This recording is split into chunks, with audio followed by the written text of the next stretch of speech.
Bonjour à tous, bonjour à toutes. Bienvenue sur Parlons Céto, la saison 2.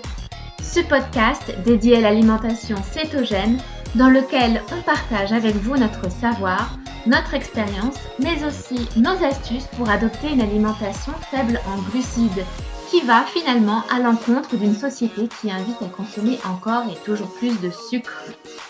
Ici, on échange entre nous, mais aussi avec vous. Et puis, on vous invite à vous mettre à table avec nous à travers des recettes savoureuses qui fleurent bon la gourmandise. Ce podcast, il est de nous à vous pour vous informer, vous accompagner. Allez hop, c'est parti!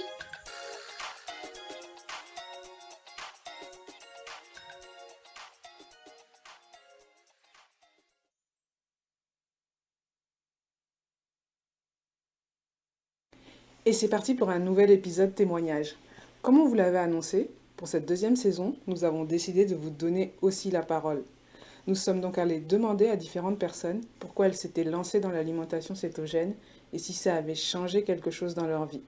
La semaine dernière, par exemple, Soumia nous racontait comment son médecin lui avait suggéré de réduire les glucides, sans prononcer le mot cétogène d'ailleurs à l'époque. Conseil qu'elle avait suivi pour essayer de contrer coûte que coûte ses migraines et sa fatigue continuelle de l'époque. Essai validé pour elle, puisqu'elle a partagé avec nous ses presque 3 ans d'alimentation cétogène et d'autres créations qu'elle a mis en place autour de la céto. Aujourd'hui, on souhaite vous faire découvrir un nouveau parcours. Donc Leïla est allée rencontrer Taïra. Je vous laisse les écouter. Bonjour Taïra, bienvenue à toi sur le podcast Parlons Céto. Bonjour. Merci d'avoir accepté de témoigner sur ton parcours cétogène. Mais de rien, avec plaisir. Est-ce que tu peux te présenter brièvement déjà pour commencer?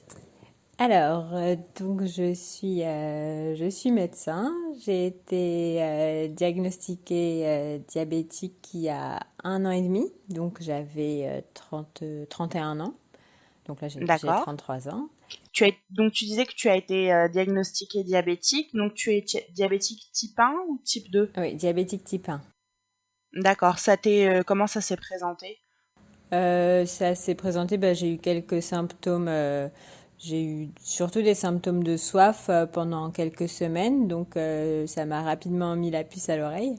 Donc j'ai fait une prise de sang et puis j'avais perdu aussi un petit peu de poids. Et c'est tout en fait, sinon il n'y avait aucun autre symptôme particulier. D'accord, ok. Et donc du coup tu t'es lancée dans une alimentation cétogène suite à ce diagnostic? En fait, dès que j'ai été diagnostiquée, vu que c'était quand même déjà assez avancé au niveau des prises de sang, j'ai dû passer directement aux urgences. J'ai été hospitalisée pendant quelques jours, le temps de faire le processus normal de découverte de diabète. On hospitalise quelques jours pour rééquilibrer, puis apprendre un petit peu l'insuline, les doses, les protocoles et tout ça. Et c'est là que j'ai essayé de voir s'il n'y avait pas une alternative.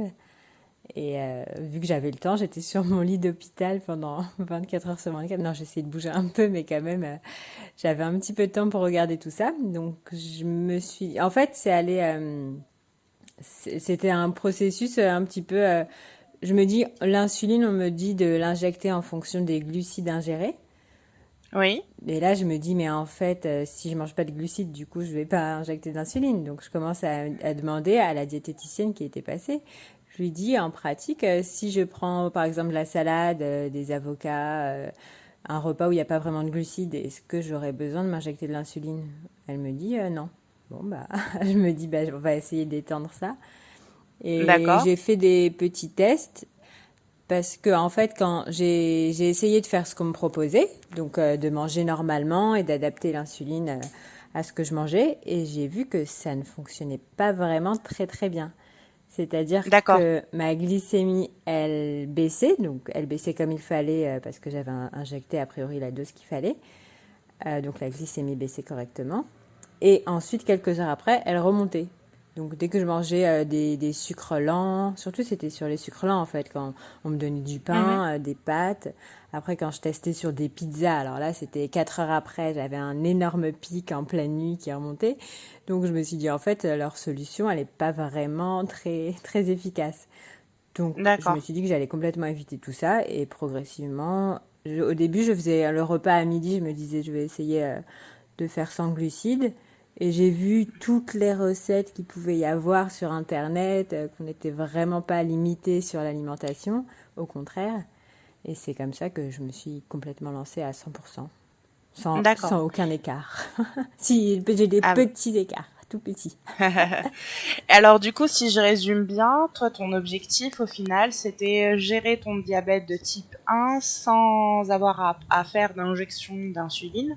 Euh, En fait, mon but, c'était pas vraiment de pas avoir d'injection du tout. Moi, je pensais même pas que ça allait marcher aussi bien que ça parce que j'ai été diagnostiquée, peut-être c'était pas encore très très très évolué. Donc, il me restait une insuline naturelle qui était encore un petit peu sécrétée. Et D'accord. c'est pour ça, en fait, que ça fonctionne. Parce que si on n'a plus aucune dose d'insuline qui est sécrétée par le pancréas, ça peut pas marcher parce qu'il faut quand même une insuline Mhm. de base parce qu'il y a forcément un petit peu de sucre dans tout ce qu'on mange. Et Mhm. du coup, moi, mon but, je me disais, parce qu'on injecte l'insuline, moi, ce qu'on m'avait dit, c'était assez simple. L'insuline lente, c'est pour régler la glycémie à jeun. Et l'insuline rapide, c'est pour prendre en charge les apports au niveau liés au repas. D'accord. Donc, progressivement, j'ai fait ce régime et je voyais que l'insuline après repas, elle était bien. Et je voyais que l'insuline à jeun, elle commençait à baisser, baisser, baisser. Et quand elle a commencé à passer en dessous du 0,5, je diminuais un petit peu l'insuline lente, du coup, comme on m'avait dit. Et à un moment, j'étais arrivée à 2 unités. Donc là, je me dis, bah, après 2, c'est 0. Donc, je l'ai arrêté comme Ouais. ça, alors que c'était pas, parce que c'était pas non plus hyper dérangeant de faire une petite piqûre. Moi, le but, c'était surtout de limiter, de pouvoir me dire que je pouvais manger un repas sans forcément toujours vérifier, aller me faire une injection, quoi. Mais garder Mhm. l'insuline lente une fois par jour, ça, c'était pas très embêtant, quoi. D'accord, ok. Très bien. Et alors aujourd'hui, comment ça marche pour toi? Est-ce que tu arrives toujours à aussi bien gérer? Est-ce que tu as eu des moments où ça a été plus compliqué? J'ai eu des petits moments, parce que là, ça fait 1 an et demi. J'ai eu des petits moments où c'est surtout quand j'ai eu des rhumes ou des choses comme ça, la glycémie, elle avait tendance à remonter. Donc Mhm. j'ai dû me refaire quelques injections. Et puis je contrôlais avec le petit capteur, là, le capteur freestyle qu'on me pose pendant 2 semaines.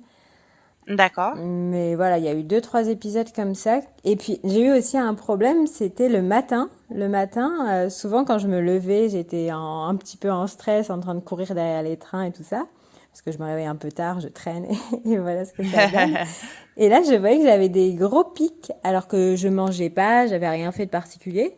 Mais en fait, Ouais. juste le stress, sans forcément courir ou faire vraiment quelque chose de particulier, ça me faisait des énormes pics.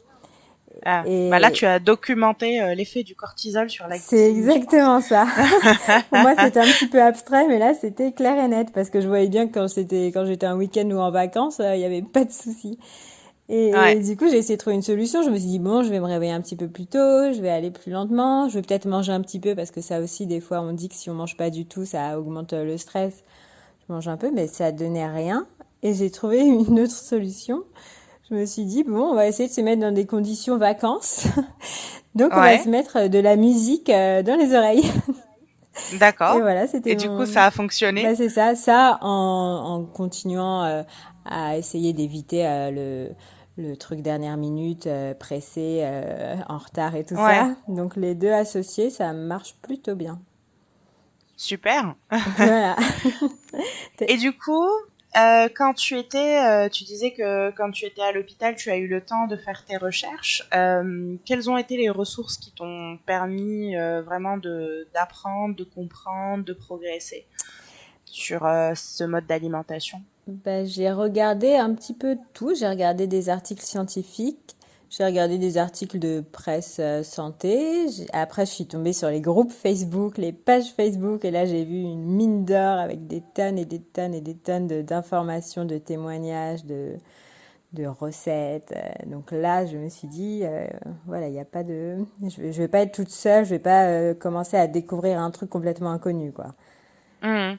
Et tu as réussi à trouver un groupe, on va dire, CETO pour les diabétiques de type 1, dans lequel tu avais des témoignages de personnes qui vivaient la même chose que toi? Ben, en vrai, pour les diabètes de type 1, j'ai pas trouvé grand-chose. J'avais trouvé un article sur, je crois que tout le monde est tombé dessus en tapant diabète 1, guérison, alimentation, un truc comme ça. On trouve un enfant hongrois qui a fait un régime paléo-cétogène et qui a été guéri.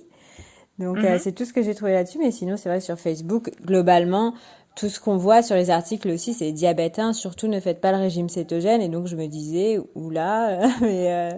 pourquoi Donc, j'ai un petit peu fait abstraction de ça parce que au final, j'avais dit, enfin, je voyais pas où était le problème à manger de la salade et des Mhm. avocats et des olives.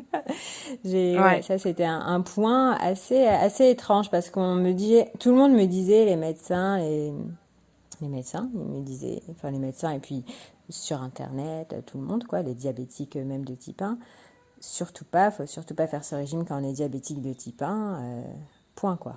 Parce que sinon, D'accord. il va y avoir une acidocétose. Et donc, j'essaie de comprendre la physiologie du truc. Et je leur demandais, mais en fait, si la glycémie elle reste basse, il va pas y avoir de corps cétonique en excès, en fait.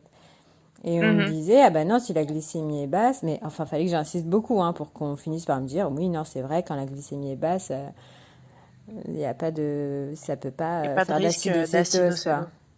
Ouais, c'est vrai que ça, c'est un peu le terme qui ressort Ouais, ouais, hyper ouais. souvent dans la gestion des diabètes de type 1, et cette peur de l'acidocétose. Et du coup, donc le personnel médical qui te suit dans le cadre de ton diabète, est-ce que ils sont aujourd'hui, ils acceptent ce mode d'alimentation que tu suis ou pas du tout?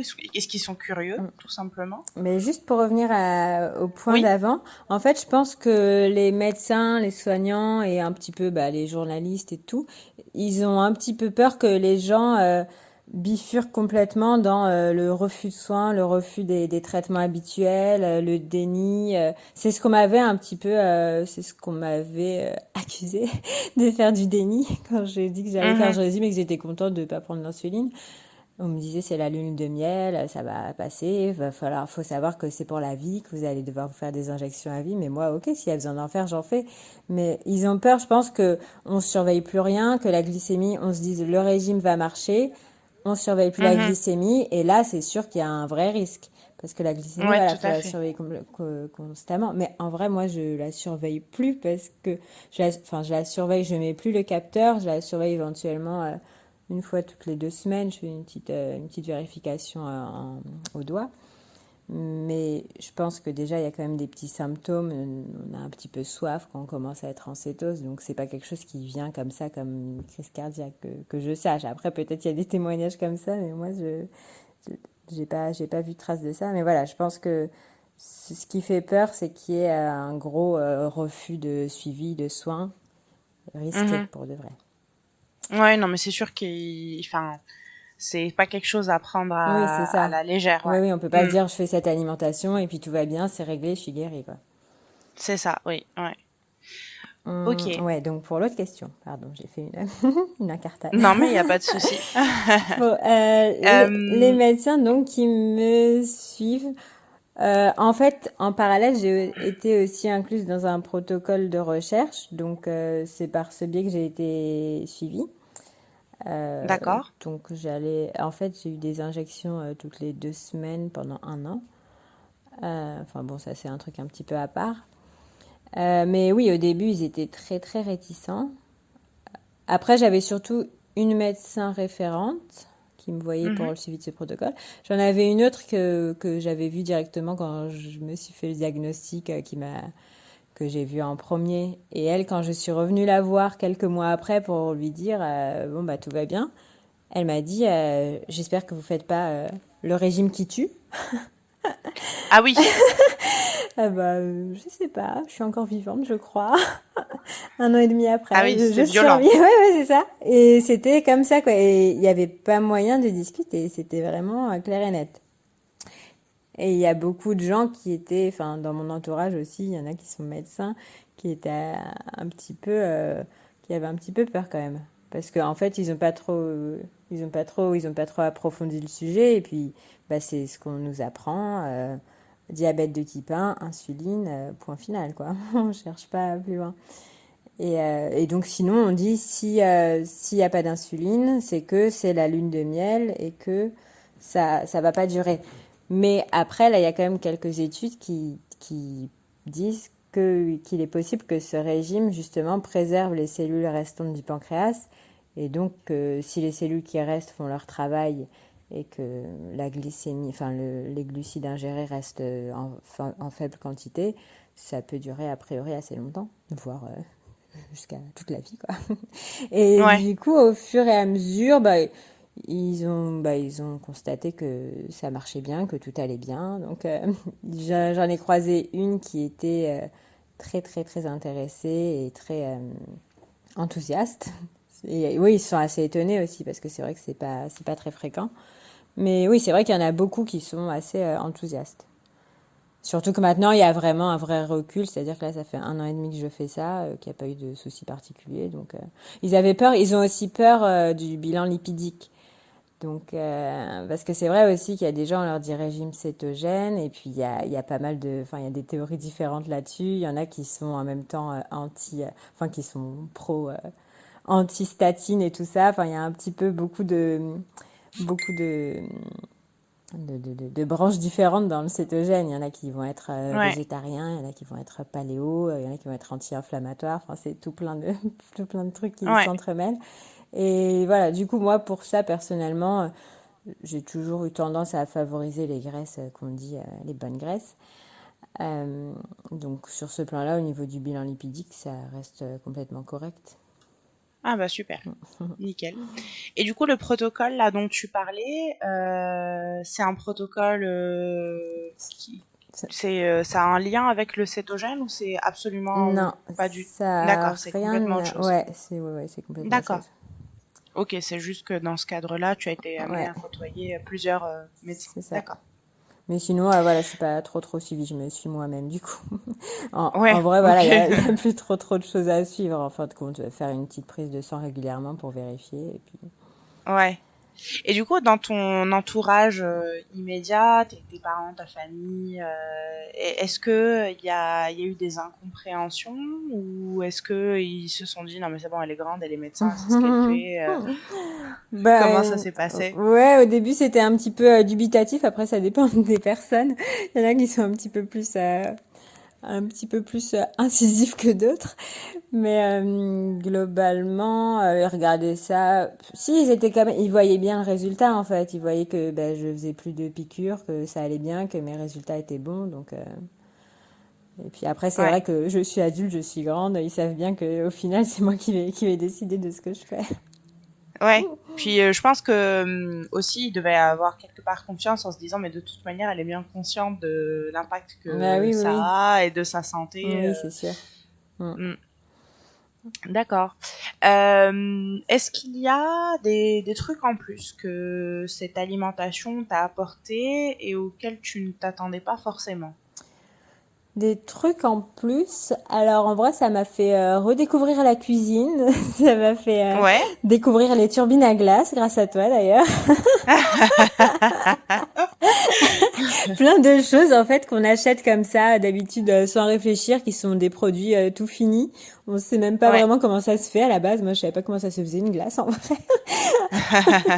Et il y a plein de choses comme ça qu'on redécouvre et on découvre aussi des nouveaux aliments, des nouveaux goûts. Donc c'est assez chouette. Donc en fait là, tu t'es trop contente parce que tu peux manger un dessert céto sans avoir besoin de faire de piqûres juste après. Ah bah oui, dessert, aliments, tout, c'est sûr. Et alors du coup, c'est quoi tes plats salés et sucrés préférés en céto? Alors là, j'ai toujours eu du mal à trouver des plats préférés. On va dire pour faire classique, hein, les frites de navet, comme ça se rapproche Je trouve que tout le monde connaît les fritures. J'ai encore jamais goûté ça. Ah, c'est vrai? Mais faudrait que j'essaye, Bah, c'est ouais. pas mal Je du vais tout. attendre l'hiver. Et c'est facile à faire en plus, hein. C'est de la friture, en fait. J'avais jamais fait de friture Ouais. de ma vie, moi. J'ai fait des Ah beignets oui, aussi. Les beignets, c'est pas mal d'accord. aussi. Beignets avec la farine d'amande.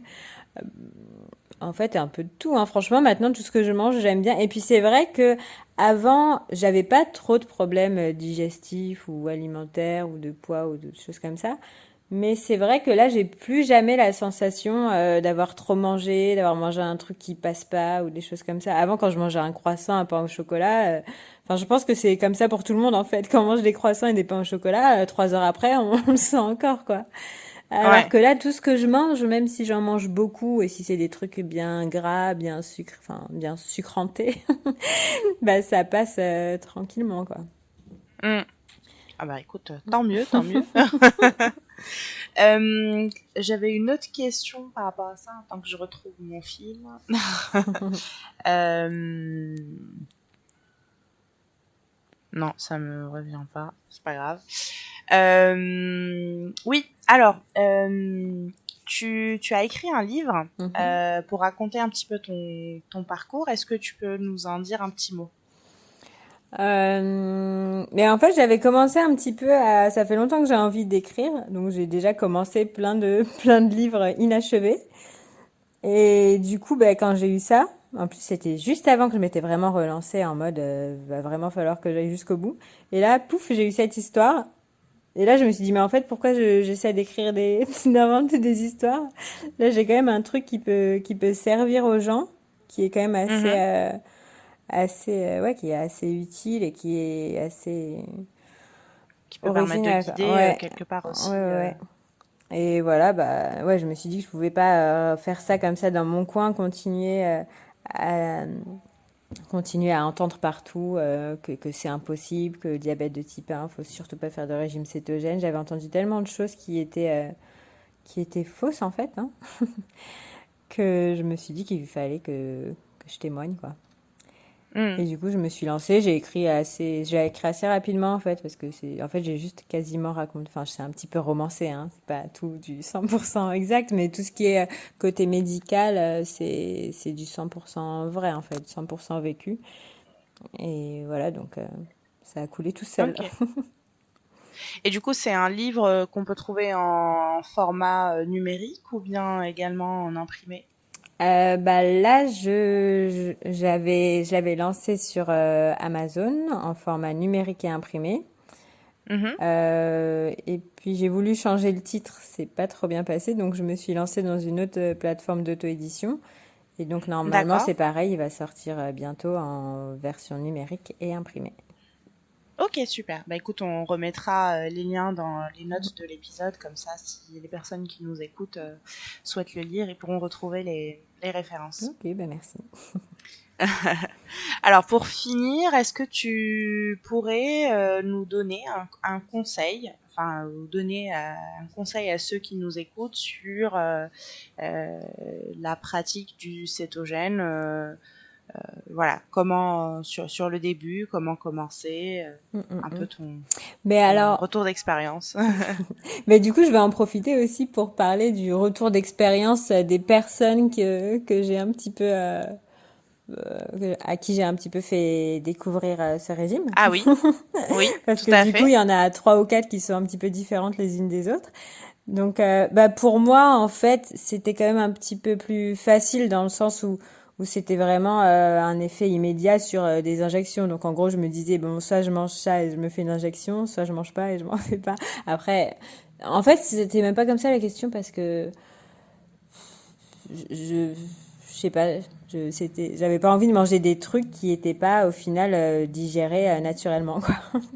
Mhm. Donc voilà, ça pour le coup, c'était vraiment intégré. Et Ouais. pour les autres personnes que j'ai converties, ben, il y en a pas mal déjà qui ont fait ça vraiment progressivement. Il y avait un petit cheminement avant, ils s'intéressaient un petit peu à ce que je mangeais. Ben, je leur faisais la publicité avec des superbes photos de magnifiques plats et desserts. Et donc, ben, en fait, faut commencer progressivement, tester 2, 3 trucs, et puis pas complètement non plus être dans dans le contrôle absolu. Et c'est marrant parce que les autres personnes qui ont essayé de le faire, ils sont beaucoup plus rigoureux que moi en fait. Ils ont toujours peur. Est-ce que ça je peux manger? Est-ce que ça je peux à combien de doses? Et c'est vraiment très très très en train de mesurer, Mhm. de peser Bah, tout. c'est quoi leur objectif? Ils font ça dans quel objectif? C'est un... Bah, il y en a pas mal, c'était pour perdre un petit peu de poids. Mhm. Ouais, c'était globalement pour ça. Après, il y en a une, par exemple, qui a eu des effets secondaires, entre guillemets, qui avait des douleurs dans le cou depuis des années. Alors, a priori, elles ont disparu. Elle avait aussi des petits problèmes de peau qui ont disparu aussi. Ah, super. Ouais, donc je me dis, ah, bah, c'est cool. C'est un petit peu mes patients. Ouais. Euh, et donc, le conseil, bah, ouais, voilà, faut avoir, faut regarder en fait, regarder tout ce qui est proposé et puis, enfin, tout ce qui est possible de faire. Et puis après, on voit qu'en fait, on se prive pas forcément de grand-chose. C'est sûr que c'est un petit peu plus contraignant. On peut pas aller s'acheter un sandwich comme ça dans la rue quand on n'a pas mangé. Ouais. Ça, c'est Ouais, c'est peut-être sûr. le petit défaut, mais ça peut changer, hein. Il suffit de lancer des boulangeries Céto et puis c'est réglé. Ah bah tout à fait. Bah si tu veux, on peut monter ça sur Paris. Ah, Quand mais tu ce veux. serait génial. On va lancer le concept. Bah, c'est ça, franchement. Mais je pense que ça va finir par venir, hein. C'est venu dans plein d'autres pays, les boulangeries, les glaceries, on dit. Les coffee Ouais, shops, un ouais. peu. Ouais, c'est vrai que là, il n'y a pas grand-chose, hein. Ouais, Mais si, c'est un peu le désert. ouais, c'est dommage, hein, c'est vraiment dommage. Mais parce que sinon, en Hum. fait, niveau goût, niveau texture et tout, on peut quasiment tout refaire, hein. Après, tout est un petit peu plus cher quand même.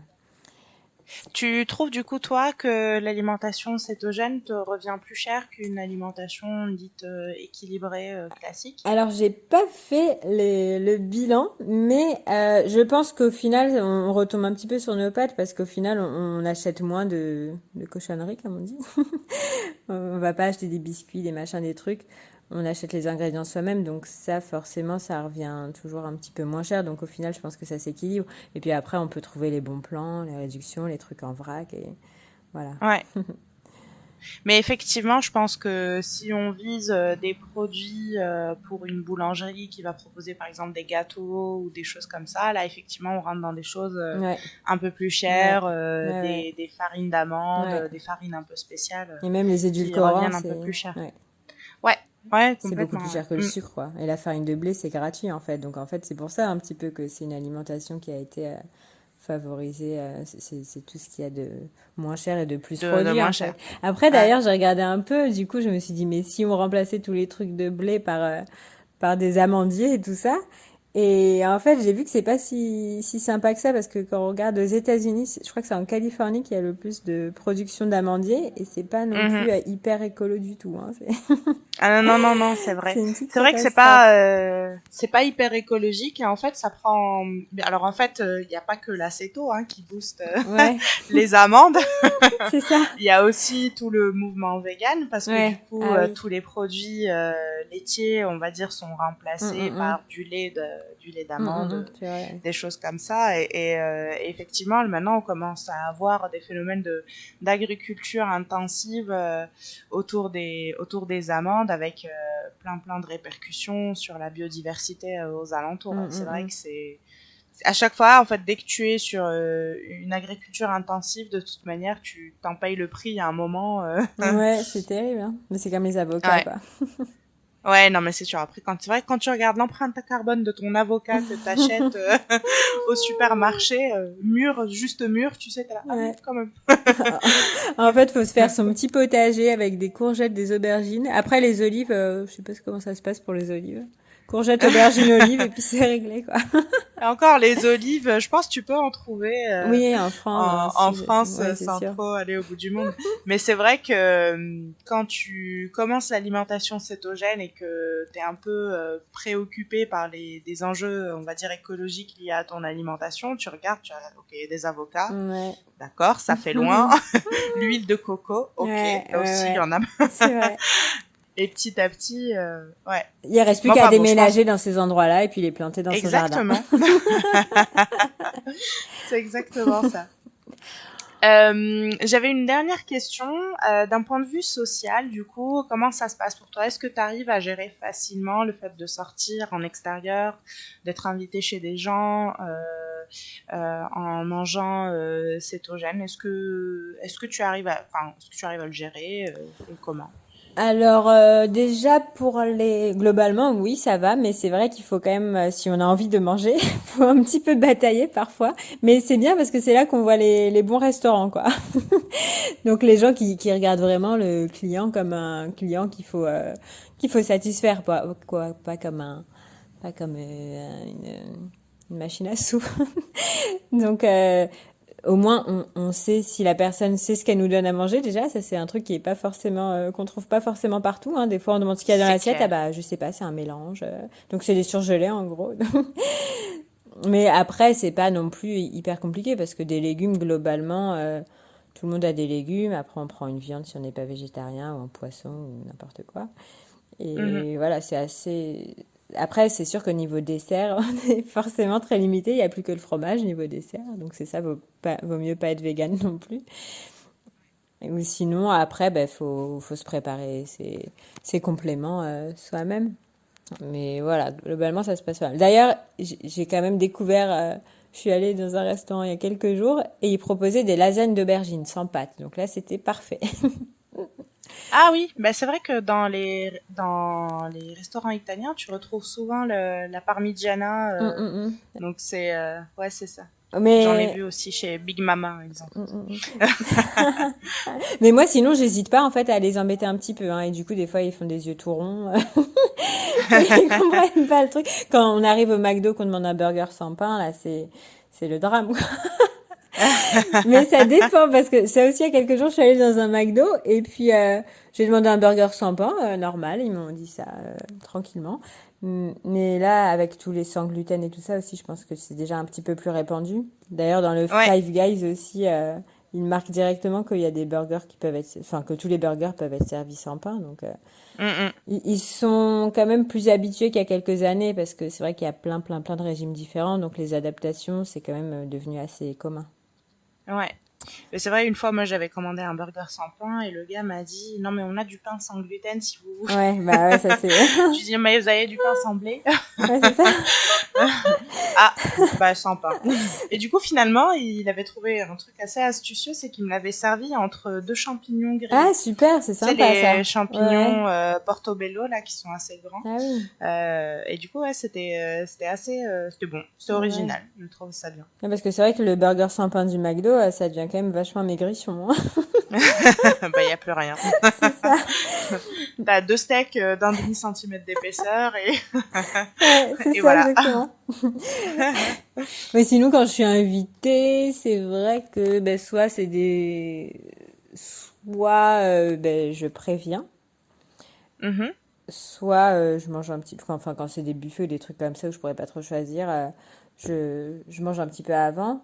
Mais c'est vrai que une fois, en fait, il y avait des petits gâteaux, petits buffets dessert, ça avait l'air super bon. Donc moi, j'ai dit, je fais parfois des petits écarts. Donc j'en ai mangé deux, trois, ça m'a rien fait du tout. Donc, super. Mhm. Et pareil, quand j'ai... Tant mieux. bah oui, c'est les grosses surprises sympas comme ça. Avec le café, quand il donne le petit biscuit, je le prends en fait. Hein.